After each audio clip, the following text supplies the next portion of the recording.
Bienvenue sur l'émission que l'on s'accorde pour une vie de plus en plus élégante. Ici, nous parlons d'élégance personnelle, relationnelle et intellectuelle. Je suis Margot et dans mes émissions, je mets à votre disposition des leviers de compréhension, des instruments de réflexion et des techniques d'optimisation personnelle pour naviguer dans le quotidien avec cette unique et précieuse personnalité qui est la vôtre. Plus on essaie de soigner son image, plus on a l'impression de s'éloigner de soi. Comme si, dès qu'on choisissait une photo, qu'on relisait un texte avant de le poster ou qu'on ajustait son ton pour un public, on trahissait quelque chose d'essentiel. Et pourtant, ne rien faire, laisser les choses naturelles, peut donner l'impression de se saborder, ou pire, de passer inaperçu. Prenons un exemple du quotidien. On prépare une publication, un épisode de podcast, ou même une simple conversation. On veut être perçu comme authentique, mais on sait aussi que certaines formulations marchent mieux que d'autres, que certains angles captent plus l'attention. Alors on hésite. Si on peaufine trop, on se dit qu'on joue un rôle. Si on ne peaufine pas assez, on craint que personne ne nous écoute. Ou alors que ça va mal finir. C'est le piège. Pourquoi ? Parce qu'on est pris dans un système où l'image est à la fois un outil et un miroir déformant. Les règles sont floues mais bien réelles. On nous dit d'être nous-mêmes, mais on nous récompense quand on correspond à des attentes, qu'on a souvent intériorisées sans même nous en rendre compte d'ailleurs. Sois toi-même, mais sois aussi charismatique, inspirant, sans faute, joli, agréable, avec de l'esprit, etc., etc. Comme si l'authenticité était une performance à réussir. Et puis, il y a cette croyance tenace. Si je réfléchis à ce que je projette, je ne suis plus sincère. Comme si la spontanéité était la seule preuve de vérité. Pourtant, dans la vraie vie, on ne parle pas de la même façon à un ami qu'à un inconnu. On ne s'habille pas pareil pour une soirée ou pour une réunion. Alors pourquoi, dès qu'il s'agit de visibilité, cette adaptation devient-elle suspecte ? Et donc, pourquoi est-ce qu'on a l'impression que plus on essaie de résoudre ce paradoxe, plus il s'aggrave ?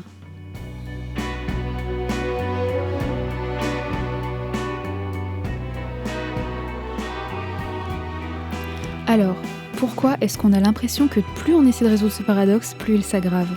Parce qu'on tombe dans des pièges invisibles, des schémas de pensée qui nous font tourner en rond.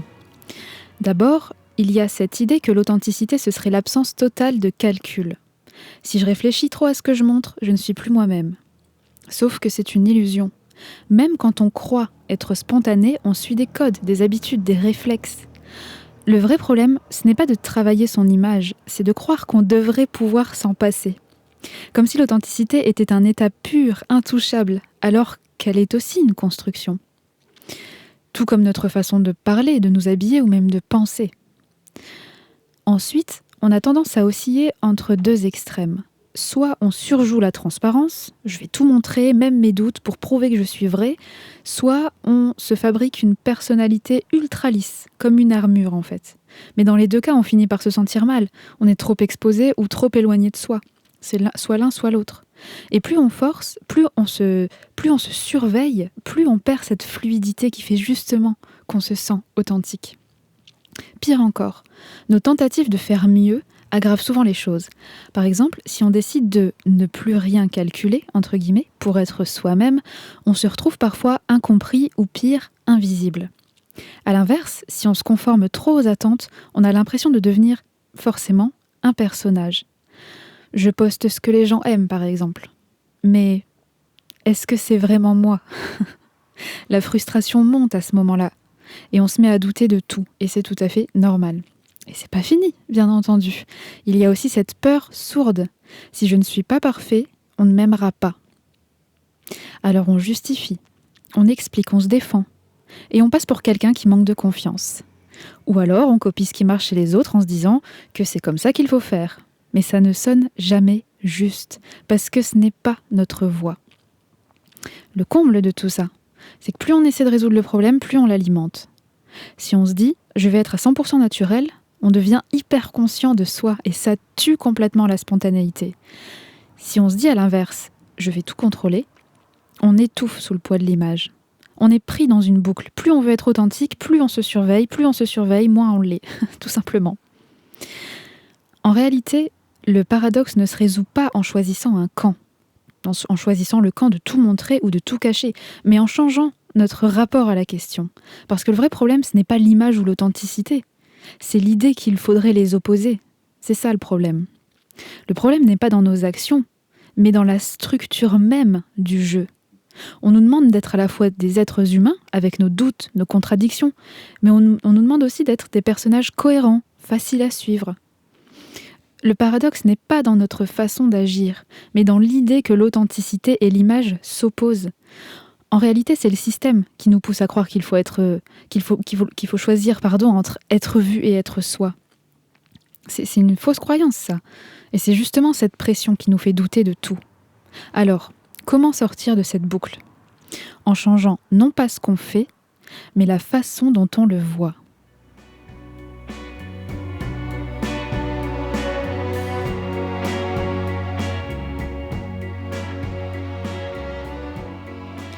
On ne sort donc pas de ce cercle vicieux en choisissant entre l'image et l'authenticité, mais en changeant notre façon de voir le problème. Parce que ce n'est pas une question de soit l'un soit l'autre, mais de comment les deux peuvent coexister.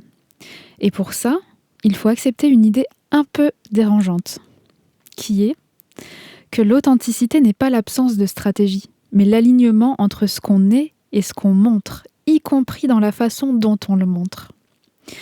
On va voir tout ça pour bien l'intégrer. D'abord, on peut arrêter de voir l'image comme une trahison et commencer à la voir comme un outil, un pinceau pour un peintre, une voix pour un chanteur. Personne ne dit à un artisan « t'es pas authentique parce que tu choisis ton bois ou tes couleurs », ça n'existe pas. Mais pourtant, c'est exactement ce qu'on se reproche quand on travaille notre communication. L'astuce, c'est de se demander est-ce que ce que je montre est en accord avec mes valeurs, même si c'est travaillé ? Par exemple, si on prépare un contenu, on peut passer du temps sur le montage, sur les mots, sur le rythme, sur la structure narrative, sans pour autant mentir sur ce qu'on pense. Au contraire, c'est en soignant la forme qu'on donne toute sa force au fond. Ça veut dire, je ne cache pas mes idées, je leur donne la meilleure chance d'être entendues. C'est un changement de niveau. Au lieu de se demander « suis-je en train de tricher ?», on se demande plutôt « est-ce que cette version de moi est fidèle à ce que je veux dire ?» Et ça change tout. Parce que l'authenticité, ce n'est pas l'absence de filtre, c'est la cohérence entre l'intention et l'expression. Et ça, c'est une première chose. Ensuite, on peut cesser de lutter contre la tension et l'utiliser comme une force, bien entendu. Oui, je veux être vue, et oui, je veux rester moi-même aussi. Et alors ? Le paradoxe n'est pas un échec. C'est la preuve qu'on est en vie, qu'on a des désirs contradictoires, comme tout le monde. Un exemple concret. Quand on poste sur les réseaux, on peut se dire « ce post est réfléchi, mais ce que je partage est vrai ». Ou même jouer avec les codes. Aujourd'hui, je vous parle de vulnérabilité, mais dans une vidéo bien cadrée. Ben oui. Ça brise l'illusion que l'authenticité doit être brute. Ça montre qu'on assume à la fois le travail et la sincérité. C'est comme un écrivain qui réécrit 10 fois une phrase pour qu'elle sonne juste. Personne ne lui reproche de trop en faire. Pourquoi ? Parce qu'on comprend que l'art, ça se travaille. Alors pourquoi est-ce qu'on s'interdit cette même liberté quand il s'agit de nous-mêmes ? Troisièmement, on peut voir l'authenticité non pas comme quelque chose qu'on a ou qu'on n'a pas, mais comme une compétence qu'on cultive. Comme l'écriture, comme la musique, comme la cuisine. Plus on pratique, plus on devient bon. On ne devient pas bon à être soi, mais à montrer qui on est de façon claire et pertinente. C'est pas la même chose. Et ça veut dire quoi vraiment ? Ça veut dire on choisit ce qu'on partage sans culpabiliser. Je ne montre pas tout, mais c'est normal. Ça veut dire qu'on assume les coulisses. Par exemple, cet épisode a demandé 3 prises et c'est ok, il n'y a pas de problème. Ça veut dire qu'on joue avec les attentes. Par exemple, vous voulez du spontané ? Voici une pensée improvisée que j'ai enregistrée 2 fois. Et ça marche aussi.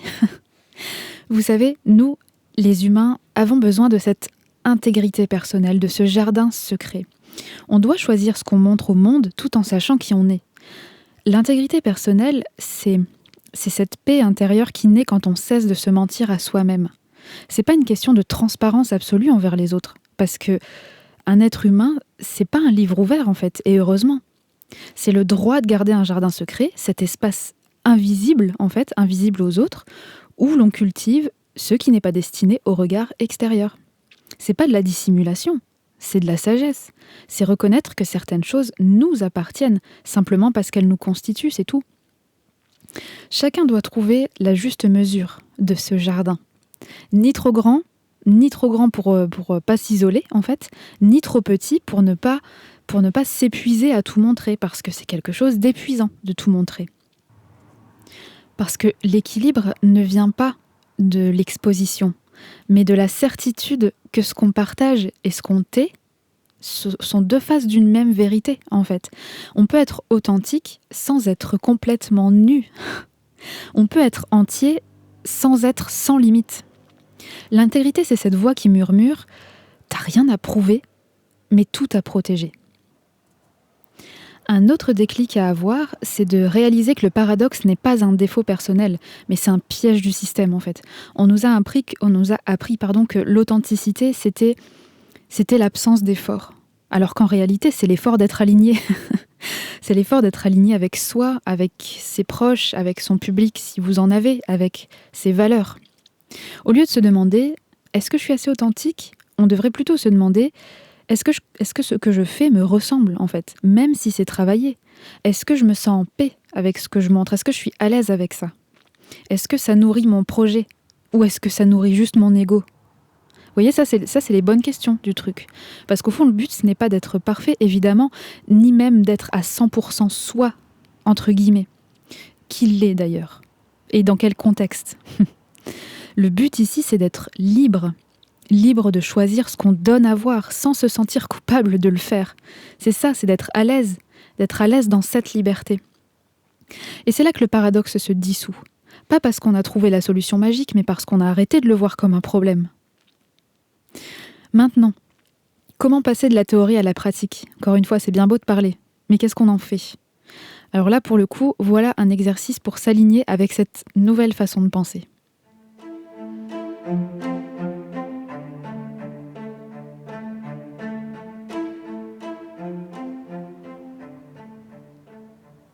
Pour passer de la théorie à la pratique, voici un petit questionnaire qui permet de faire le point sans jugement. Sans jugement et juste pour clarifier ce qui compte vraiment pour nous. Parce que les bonnes réponses, eh bien ce sont les nôtres en fait. C'est pas celles qu'on croit devoir donner. Et ce mini questionnaire, il est composé de 6 questions.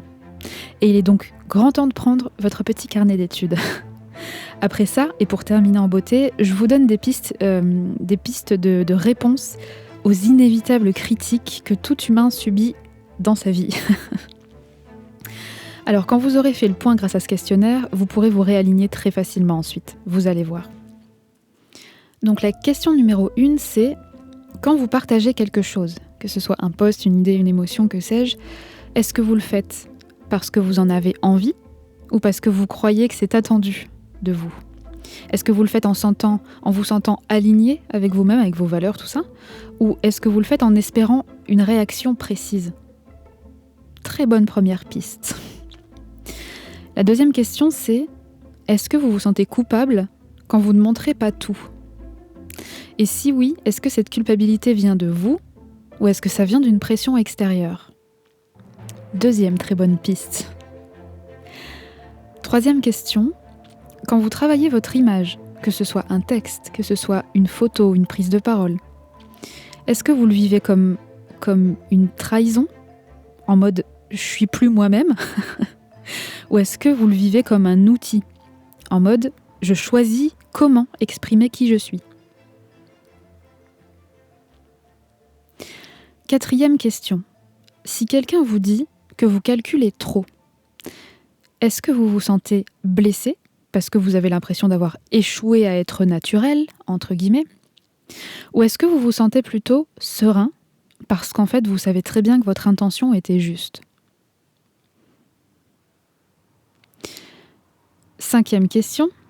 Est-ce que vous pensez que l'authenticité, c'est ne rien cacher, même ce qui vous met mal à l'aise ?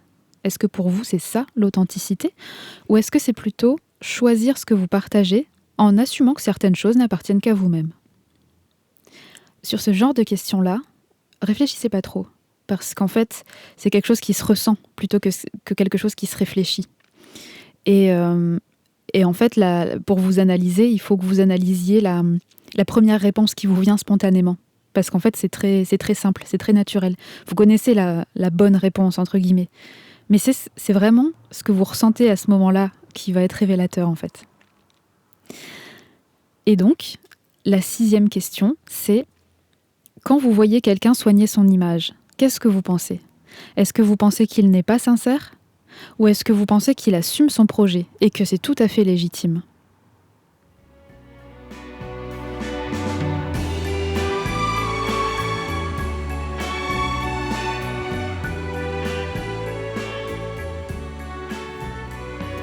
Et enfin, après ce petit questionnaire, je vais vous donner des critiques qui sont assez classiques en fait.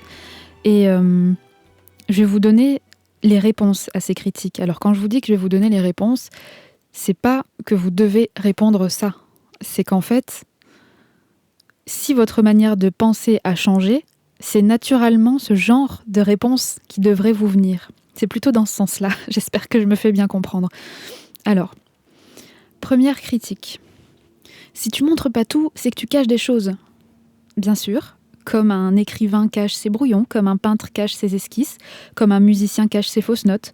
On appelle ça le travail du résultat. C'est pas de la dissimulation, c'est de la sélection. La transparence absolue, c'est l'illusion de ceux qui confondent authenticité et exhibition, en fait. Deuxième critique. Si tu réfléchis trop à ce que tu partages, tu vas perdre ta spontanéité. La vraie spontanéité, c'est de savoir quand laisser couler, et pas de tout laisser couler n'importe comment. La spontanéité sans réflexion, c'est du bruit.